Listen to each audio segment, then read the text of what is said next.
أعوذ بالله من الشيطان الرجيم بسم الله الرحمن الرحيم ولله غيب السماوات والأرض وما أمر الساعة إلا كلمح البصر أو هو أقرب إن الله على كل شيء قدير والله أخرجكم من بطون أمهاتكم لا تعلمون شيئا وجعل لكم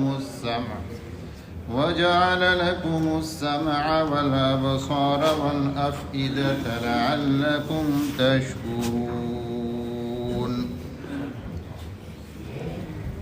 وَلِلَّهِ غَيْبُ السَّمَاوَاتِ سورة النحل آیت نمبر 77 اور اللہ ہی کے لیے آسمان و زمین کا غیب ہے۔ اللہ تعالیٰ کی شان بیان ہو رہی ہے۔ آسمان و زمین کا غیب ایک تو ظاہر ہے،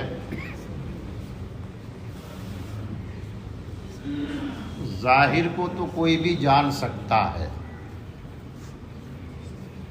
لیکن جو غیب ہے، انسین ہے، اس کا علم صرف اللہ کے پاس ہے، چونکہ اللہ یعلم الظاہر والباطن، ظاہر اور باطن دونوں کو اللہ جانتا ہے۔ یہ ہے اللہ تعالیٰ کی شان علم۔ آپ کہہ سکتے ہیں جو چھپا ہے اللہ اس کو بھی جانتا ہے، اور جو چھپا ہے اللہ اس کو بھی جانتا ہے۔ وَمَا أَمْرُ السَّاعَةِ إِلَّا كَلَمْحِ الْبَصَرِ أَوْ هُوَ أَقْرَبُ، اور نہیں ہے قیامت کا معاملہ مگر پل جھپکنے کی طرح، او هو اقرب، یا اس سے بھی قریب، اس سے بھی جلدی قیامت۔ ہمارا عقیدہ ہے قیامت قائم ہوگی۔ آج یہ دنیا ہے، یہ نظام دنیا ہے، زمین ہے، آسمان ہے، سورج ہے، چاند ہے، ستارے ہیں، یہ ایک بہت ہی مستحکم نظام ہے، اسٹرانگ سسٹم، بغیر کسی فیلئر کے کار فرما ہے۔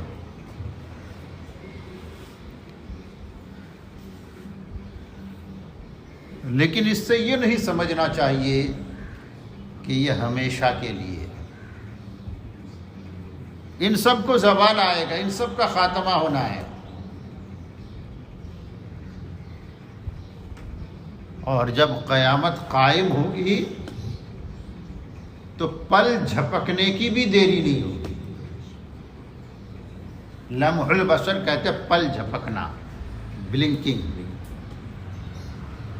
اس دنیا میں سرعت اور جلدی بتانے کے لیے اس سے آگے کی کوئی تعبیر نہیں ہے۔ آپ اگر بتانا چاہیں بہت جلدی ہوا، بہت جلدی،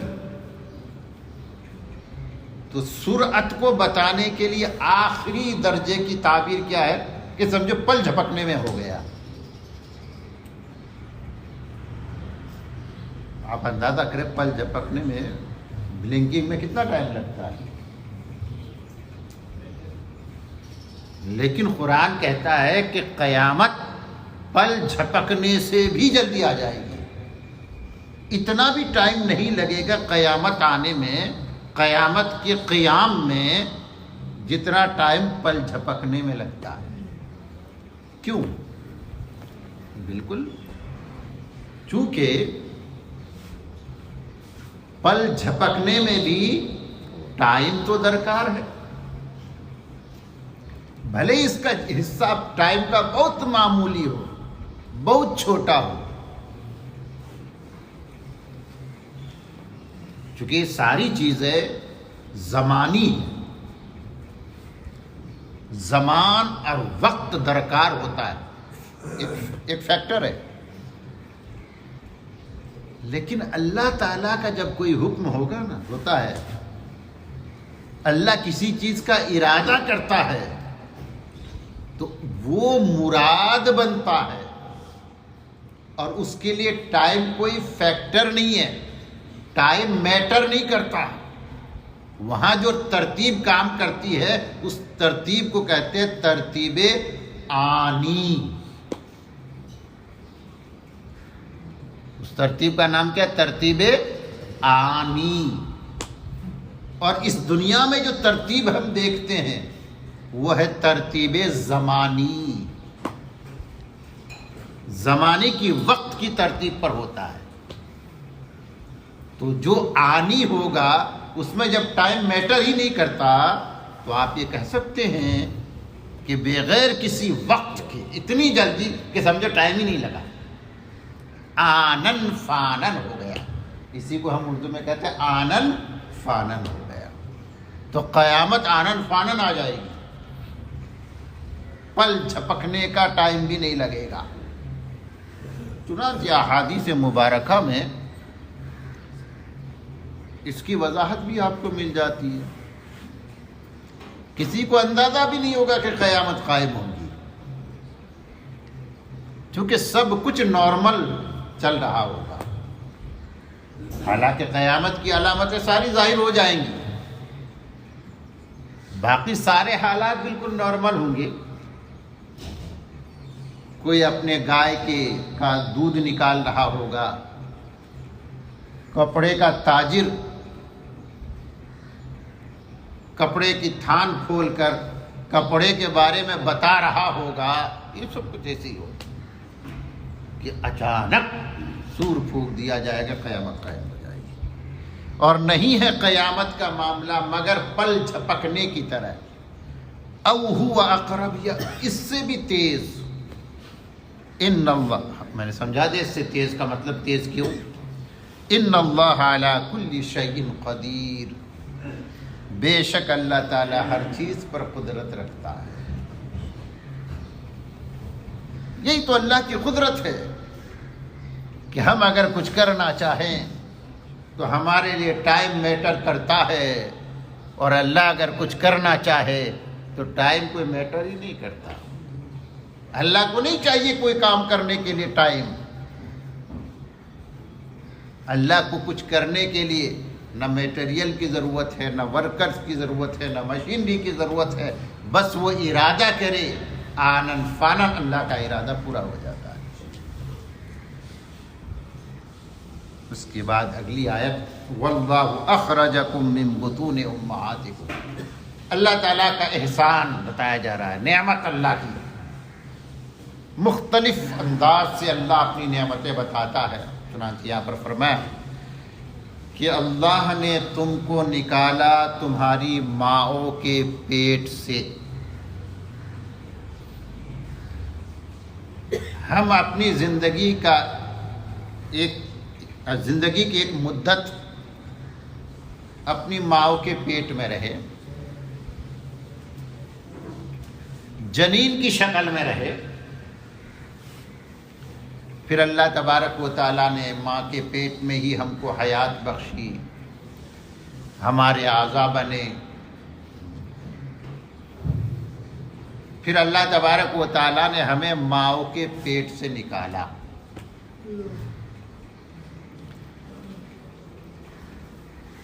اور یہ کیسا نظام ہے ہم سب جانتے ہیں، اندازہ کر سکتے ہیں کہ کیسا نظام ہے اللہ تعالیٰ کا، اور نظام خداوندی کس طرح کار فرما ہوتا ہے. اب آگے چلتے ہیں. ہم اس دنیا میں آ گئے، لا تعلمون شیئا، قرآن کہتا ہے تم کچھ بھی جانتے نہیں تھے، بالکل تمہیں کوئی نالج نہیں تھا، کچھ بھی نہیں جانتے تھے. لیکن وَجَعَلَ لَكُمُ السَّمْعَ وَالْأَبْصَارَ وَالْأَفْئِدَةَ، اللہ نے ماں کے پیٹ میں تمہارے لیے کان بنایا، آنکھیں بنائی، دل و دماغ بنایا فیدہ. کہتے یہ اعضا بنا دیے. اب ایک پروسیس چلتا ہے. ہر دن تمہارا علم بڑھتے جاتا ہے. چونکہ سورس آف نالج کے لیے نالج نہیں دی اللہ نے، لیکن سورس آف نالج عطا کر دیا. اب یہ دنیا میں آیا، آنکھ کھول بھی نہیں سکتا، لیکن دوسرے دن تیسرے دن کہتے آنکھ کھولنے لگا. اب آنکھ کھول کے دیکھا تو اسے پتہ چلا کہ اچھا یہ دنیا ہے.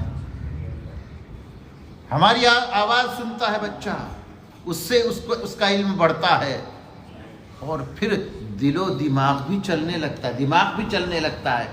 وہ اپنا دماغ استعمال کرنے لگتا ہے اور اس کا علم بڑھتے جاتا ہے. اب جتنا ان اعضاء کا استعمال کر کے وہ اپنا علم بڑھاتا ہے، بڑھتا ہی چلا جاتا ہے، یہاں تک کہ پیدا ہونے والا جاہل بچہ اپنے علم کی بنیاد پر اپنی پہچان بناتا ہے. اب کیا کہتے ہیں آپ؟ یہ ڈاکٹر صاحب ہے، یہ انجینئر صاحب ہے، یہ حافظ صاحب ہے، یہ عالم صاحب ہے، یہ مفتی صاحب ہے. ارے پیدا جب ہوا تھا یہ تو کچھ بھی نہیں تھا، لیکن چونکہ اللہ نے سورس آف علم عطا کر دیا تھا، اب اس کا یوز کیا اس نے، اور جہالت نہیں، اب علم اس کی پہچان بن گیا. اگر اللہ تعالی ہمیں آنکھیں نہ دیتا، کان نہ دیتا، دماغ نہ دیتا، تو ہم علم حاصل کر سکتے؟ علم ہماری پہچان بنتا؟ نہیں بنتا. جیسے آئے ویسے چلے گئے. یہ اللہ کا کس قدر احسان ہے کہ ہم جیسے جاہل انسانوں کو اللہ نے علم کے سمندر میں غوطہ لگانا سکھا دیا. یہ صرف انسان کی خصوصیت ہے.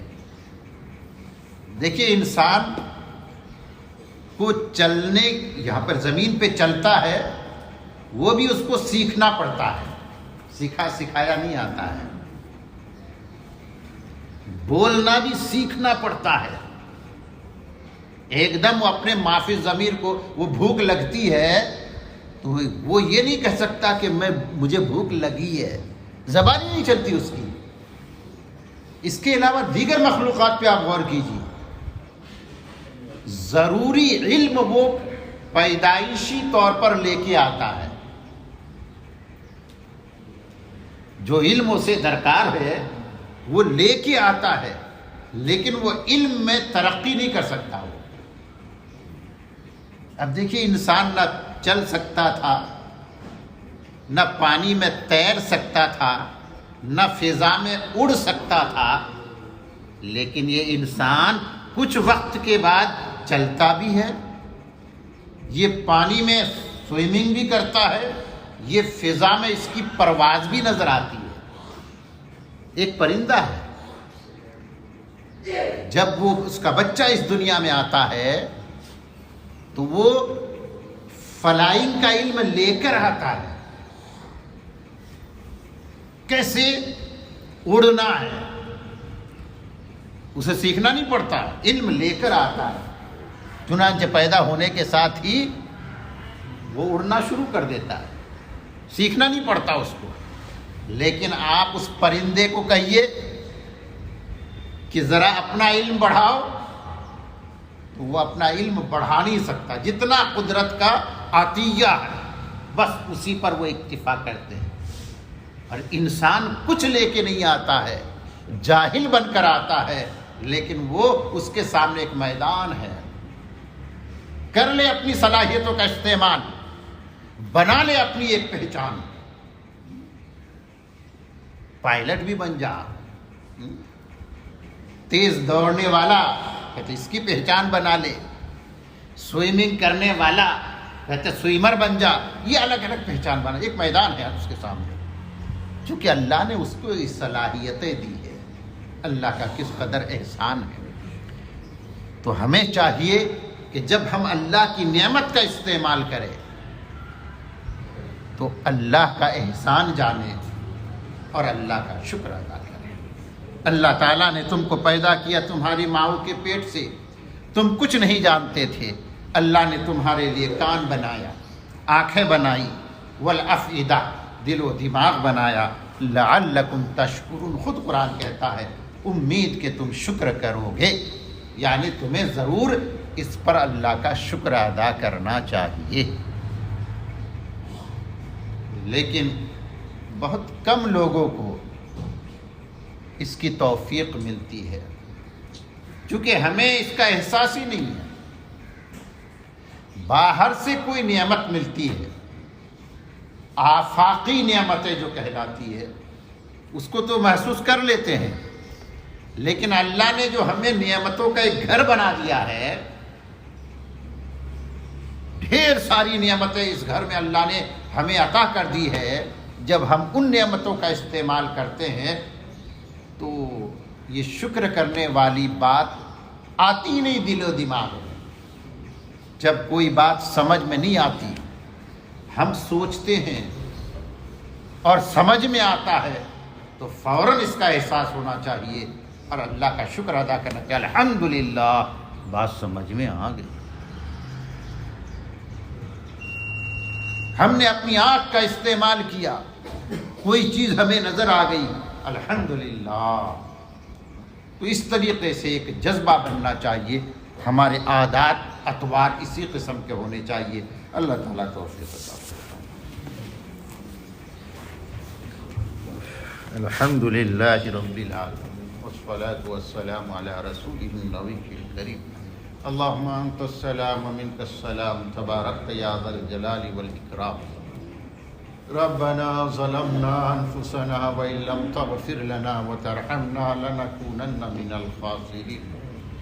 اللہم انا نسألک موجبات رحمتک وعزائم مغفرتک والغنیمۃ من کل بر والسلامۃ من کل اثم۔ اللہم لا تدع لنا ذنبا الا غفرته ولا ہما الا فرجته ولا کربا من کرب الدنیا والآخرة الا نفذته ولا حاجة من الدنيا والآخرة هي لك رضا الا قضيتها يا ارحم الراحمين يا ارحم الراحمين يا ارحم الراحمين۔ اللهم مسبب الاسباب مفتح الابواب سامع الاصوات مجيب الدعوات قاضي الحاجات كاشف المهمات حل المشكلات اكفنا بحلالك عن حرامك واغننا بفضلك عمن سواك۔ سبحان ربك رب العزة عما يصفون وسلام على المرسلين والحمد لله۔